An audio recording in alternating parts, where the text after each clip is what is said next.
Hello, good morning. 5 AM na to ng umaga. Nabangon na rin kasi ako pagka ganitong oras, lalo na pagka wala na yung asawa ko sa tabi ko kasi parang anlungkot. Char. Yan, habang naglalaro siya niya, nagtitimpla na rin siya ng kape. Nagsasalin lang siya ng mainit na tubig sa termos. 2 baso yan kasi 2 kape na rin yung titimplahin niya. Tinitimpla niya ang kape, blanca at saka black. Yung black sa akin, sa kanya blanca. Alam niya na kasi yan pagkababangon ako, talaga magkakape na ako niyan. Habang nagkakape ako, biglang lumabas yung bunso. Naglakad, tas tumabi sa akin. Tapos natulog lang din siya ulit. Akala ko magpapatimpla na siya. Tumayo na ako niyan at nagkape. And hinalo-halo ko lang yung kape ko. Diretso ako dun sa may sa sinaing kong kanin. Nagsabay na rin ako ng 5 itlog at kakain yung mga bata. Yan, hugasin na naman kagabi. Konti lang naman. Isasabay ko na lang mamaya after na lang kumain yung mga bata. Isa rin ito sa mga kinaagahan ko ng gising, lalo na kapag meron akong ganitong labahin, mga sampayin, kasi habang wala pang araw, inilalabas ko na sila para kapag sisilip na ang haring araw, nandiyan na sila, ibibilad na sila. Aminin ko naman sa inyo na hindi naman ako ganun kasipag na tao pagdating sa paglilinis ng bahay. Nakikita nyo naman.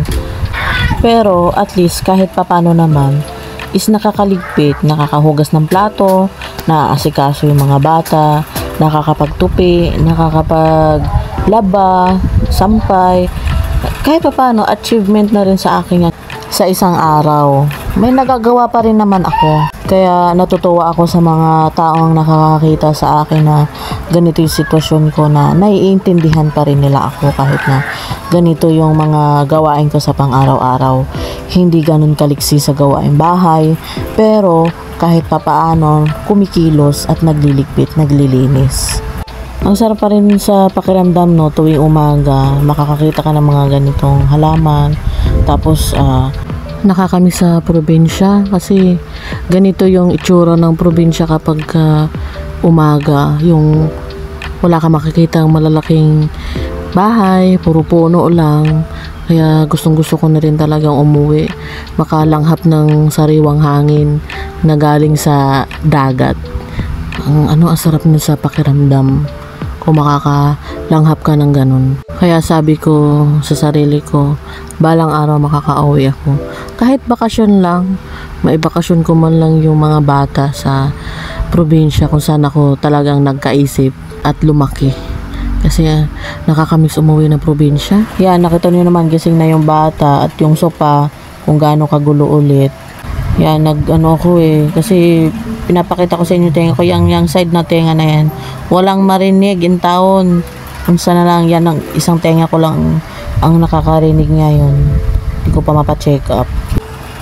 Chinek ko yung sinaing kung kumukulo na. Pinahinaan ko muna yan para magpain-in na.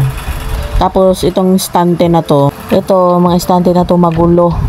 Nakita nyo naman kung gaano kagulo. Ganyan talaga kapag may mga iba-ibabaw yan. Inayos ko na yan noong nakaraan. Magulo na naman ulit. Kaya aayusin ko yan sa susunod na araw. Pumasok ako sa kwarto kasi narinig ko tong pangatlong anak ko na umiiyak. At sumunod din yung bunso, umupo. Hindi ko alam kung bakit umiiyak. Muni-muni muna sila. Sabi ko lumabas na sila at magkape. Tapos, at ito na nga, yung bunso kong anak nakakita ng panali, 1 piraso. Tapos nagpahanap ako dun sa pangalawa kong anak na isa pang tali para maayos ng tali. Yan. Basta makakita ng tali yan, tsaka suklay, nagpapatali na yan siya. Kukunin niya yung blue na upuan at tsaka siya magpapatali, nakatalikod pa yan. Kaya minsan mapapaisip ka na lang na araw-araw na silang lumalaki. Kahit ba sabihin mo na yung araw-araw kanilang iniinis, araw-araw kanilang pasisigawin, puputulin nila yung ugat sa liig mo, pero mapapaalalim ka ng isip na araw-araw na nga pala silang lumalaki, araw-araw na rin silang nagkakaisip Kaya minsan napapaisip ako eh. Sabi ko, ano kayang future nila? Ano kaya yung hinaharap nila? Ano kaya yung buhay nila kapag wala na kami? Ano kaya yung buhay kapag kaya na nila lang sarili nila? Ganon. Kaya minsan matutulala na lang ako habang nakatingin sa kanila eh. Tapos bigla ko maiisip, hala, sa ganitong edad ko nakaapat na ako ng anak. Sabi ko, at least kahit papano maswerte pa rin ako. Kahit papano swerte ako sa asawa ko kasi kahit maaga kami nakabuo ng pamilya, 4 na ang naging anak namin. Maswerte ako kasi siya ang nakilala ko sa buhay ko. Kasi kung sakali mang iba, siguro iba yung kahihinatnan ng buhay ko. Kasi hindi naman kami magtatagal ng ganito kasama ang mga bata kung wala kaming pagmamahal at pagtsatsaga sa isa't isa. Ito, nakapaglinis na ako kasi tapos na kumain yung mga bata. Ngayon, ako naman ang kakain. Hindi pa ako nakapaghugas niyan kasi gusto ko kapag maghugas ako yung sabay-sabay. Yung hindi na wala nang tatambak after ng kain. Kaya mamaya pa ako makapaghugas kapag tapos kong kumain. Ito, napanood ko to sa isang video sa FB. Yung dalgona coffee. Tinry ko lang siya kasi parang madali siyang gawin. Yan. Nalug-alog ko yan. Nagpainta ko ng tubig. Tinunaw ko yung creamer na kape. Na creamer. Tinunaw ko yung creamer. Tapos yan, nilagyan ko ng ice. Naku, kung naririnig nyo lang yung mga bata sa background. Hindi talaga ako makapag-record ng tahimik. Kailangan may mga boses nila. Nahayaan ko na kasi sila maglaro lalo na't ganitong oras tanghali. Maya-maya matutulog na rin yan sila. Kaya hindi mo naman din sila mapipigilan eh kasi mga bata yan maglalaro, magugulo ng gamit. Pero at the end of the laro nila, magliligpit. Kaya yan, balik tayo sa aking dalgona coffee. May bumula. Di ko sure. Pero nung tinikman ko, parang parehas lang naman din. Parang pinabula ko lang yung kape. Kaya hindi ko rin naubos yan eh. Tinry ko lang naman. Kaya yan. Ako kasi sanay ako sa mapait. Kaya okay lang sa akin kahit mapait yan siya. Ito, kumakain ako. Yan yung handa kagabi kasi birthday ng bunsong kapatid ng asawa ko. Yan yung mga sinaron ko sa kanila.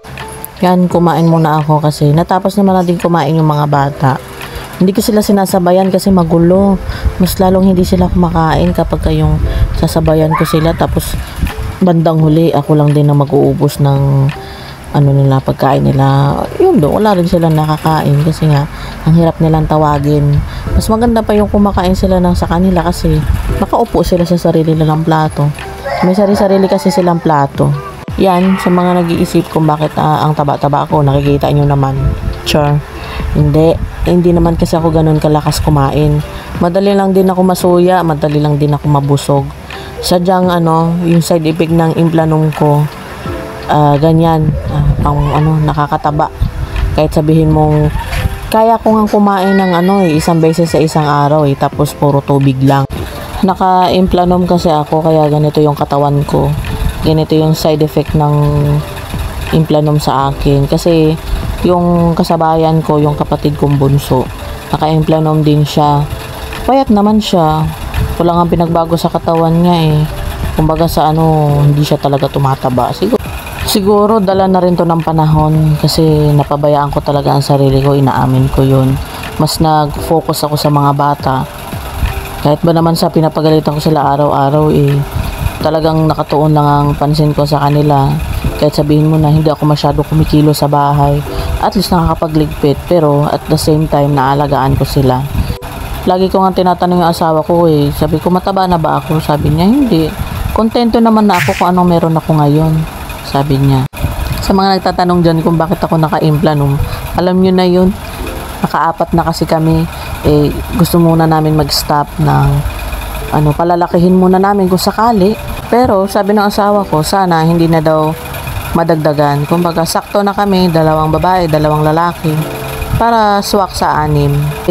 Ang iintindihin na lang namin is paano sila palakihin, kung paano sila pag-aralin, kung paano mabuhay sa araw-araw.